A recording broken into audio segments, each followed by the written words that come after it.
Good afternoon, everyone. Dr. Stillman and Kathleen Horstmeyer here today to talk about light therapy for gut health. This is another installment in our light therapy course, which you can get to, if memory serves, by going to stillmanwellness.com/, I think it's light. I should really look these things up before I go on air. But yeah, I'm going to put that in the comments. You can join the course. We have a Q&A. Recently, we've been doing Q&As every Wednesday at 8 p.m. Eastern. Kathleen, They've been welcome. quite lively. Yeah, they've Lots been of great. fun.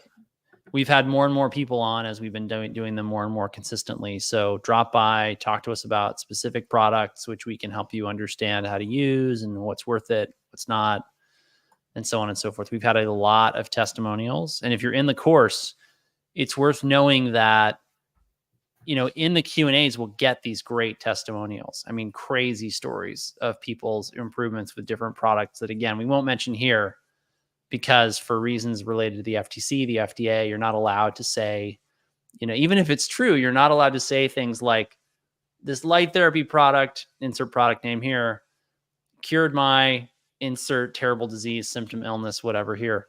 So that's another reason to get on our email list at stillmanwellness.com, because our webinars are, we have some premium webinars, one every week, where we explain basically behind the scenes or behind closed doors how things really are, because we can't say everything we want to on the social media platforms. It's a wonderful benefit. Boy, if you're not on that, I would hop on that right away because they really share some wonderful information. Thanks. Yeah. But today we're here to talk about light therapy for gut health, one of the best applications of light therapy. And the thing that I think to start with about light therapy in the gut is that people don't realize that circadian rhythms drive their GI function. And so when circadian rhythms are off, then the gut is not necessarily going to be optimal. And people will notice this anecdotally. They'll often notice there's a circadian schedule to their bowel movements. This is not a coincidence. You will tend to have, many people tend to have a bowel movement in the morning. And I've heard from many, many, many different people that as they've gotten more time outside, they've gotten more light in their eyes during the day, they've had more regular bowel movements early in the morning. This is not a coincidence. This is that connection between light through the eye to the brain and then down to the gut. The other element of this is that if you don't have darkness at night, not only will you need the circadian rhythms to be set by bright light during the day, but if you don't have darkness at night, there's no time for the gut to rest, regenerate, rejuvenate. This is also part of why we will frequently have people move their evening dinner or evening meal up from 8, 9, 10 o'clock to 7, 6, even 5 p.m., simply because we see better outcomes with people, generally speaking, eating earlier at night. That's not a blanket recommendation. We have lots of different nuances to that. But it's been a very strong anecdotal thing that's improved people's GI issues and gut health, is moving that evening meal earlier. And this is because you have to realize that eating is actually a circadian signal. It will tell your body, your GI system, that it's daytime and it's time to be eating and digesting food. So the more you eat at night, the more you mess that up. You also, I believe, you should have a GI tract that's not active at night. It should be allowed to rest so that it can rejuvenate. And that's what melatonin at night is supposed to be doing in the GI tract. And that's the first thing that I'll do if someone's got GI issues or is concerned about their gut health and is trying to fix it. Circadian rhythms are where we start, because so many of those problems improve once we've fixed or started to improve those circadian rhythms. Kathleen, what are your thoughts on that? I absolutely agree. And I can't tell you how many clients with gut issues, which, weirdly enough, is sort of like anxiety and depression. It seems like everybody's got one of those. And with it comes gut issues, and just changing their light habits has completely resolved those issues or made a huge difference. Right. And then we will see profound improvements when we add light therapy in with Absolutely. like different products that we'll talk about in Q&As. Yeah. Yeah. So the second piece of gut health and light therapy, from my perspective, is really mitochondria. Mitochondria, as I've talked about this whole series, are really at the core of health, wellness, illness. And so if you don't talk about mitochondria when you're talking about health and wellness, you are really missing one of the key factors in terms of the foundations of one's health. When it comes to mitochondria and gut health, it's not the highest density of mitochondria in the body, but with mitochondrial diseases, we very, very frequently see GI issues arise. Why is that? Well, number one, as energy generation in the gut tends to decline, pretty much everything the gut's supposed to be doing seems to wane.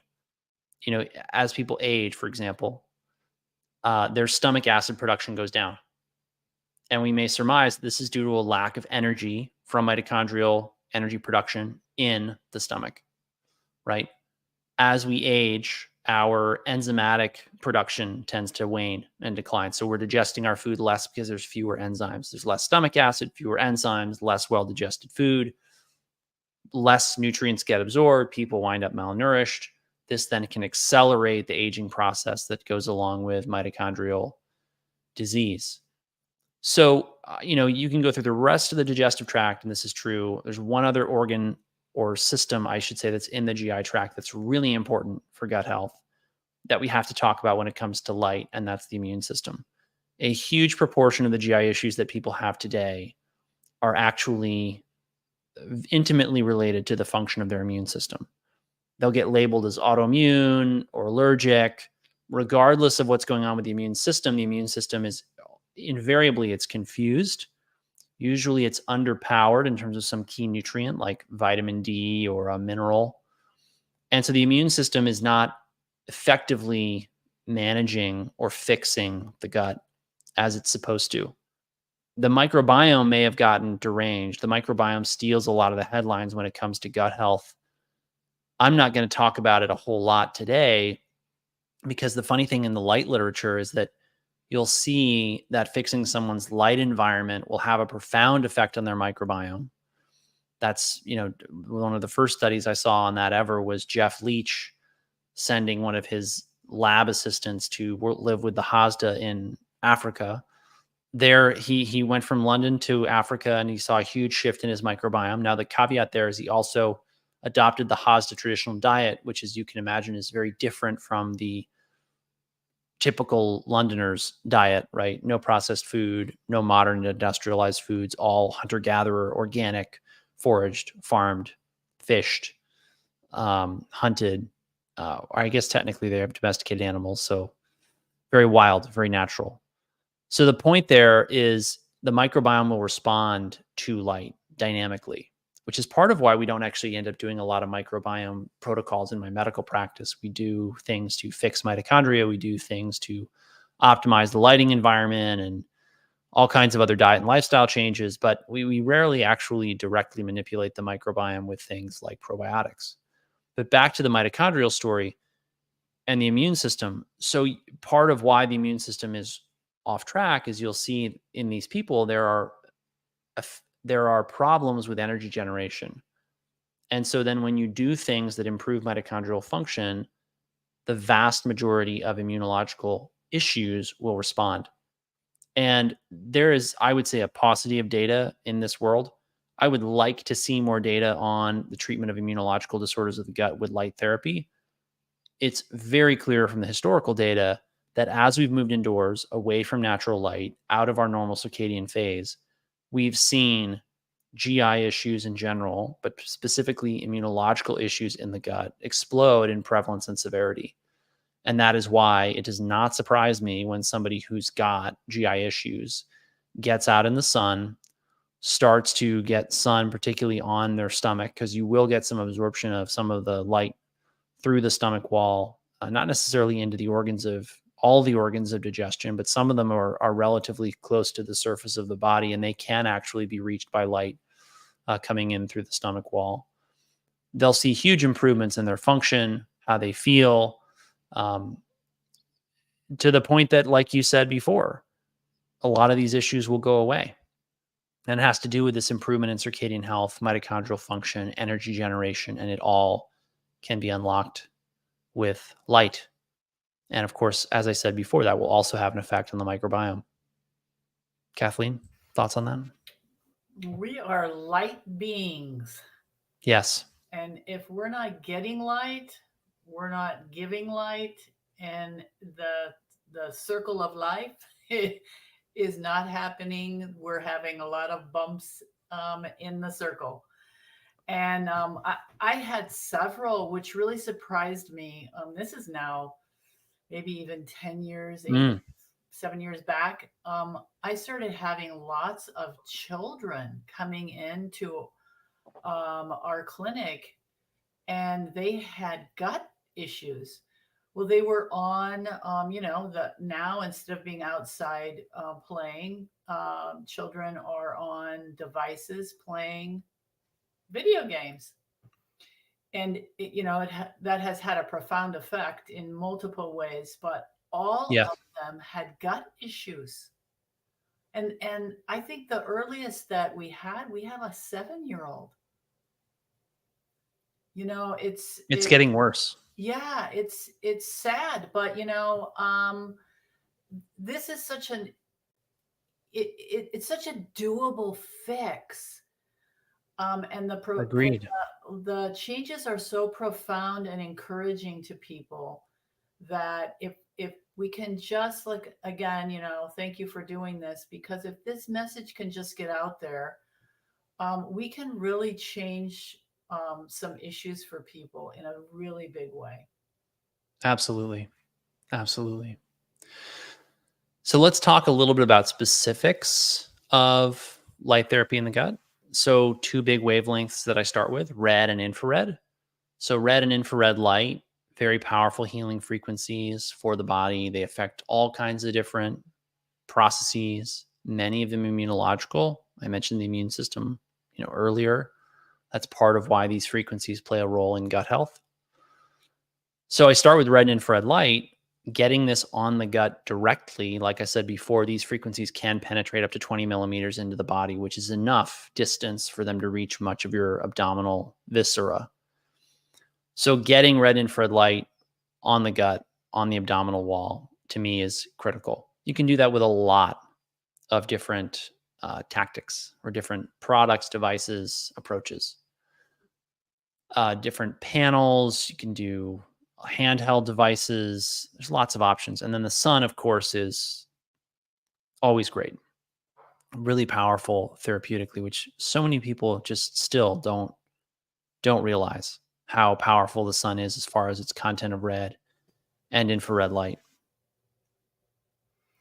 And isn't that shocking? I mean, when you really sit down and you hear that, and people are being told, go back and play outside, you wouldn't think we'd have to do that. It's so everything needs sunlight to survive and live, yet we think we can come indoors and never have it and be okay. Right. It's mind-boggling. And It is. I was one. I read studies for the cardiologists, and then I was watching movies late at night, and all of those things.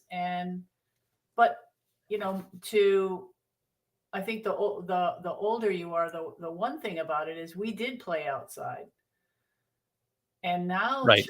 children aren't getting any outside time. Mm-hmm.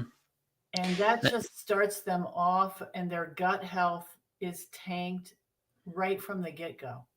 Mm.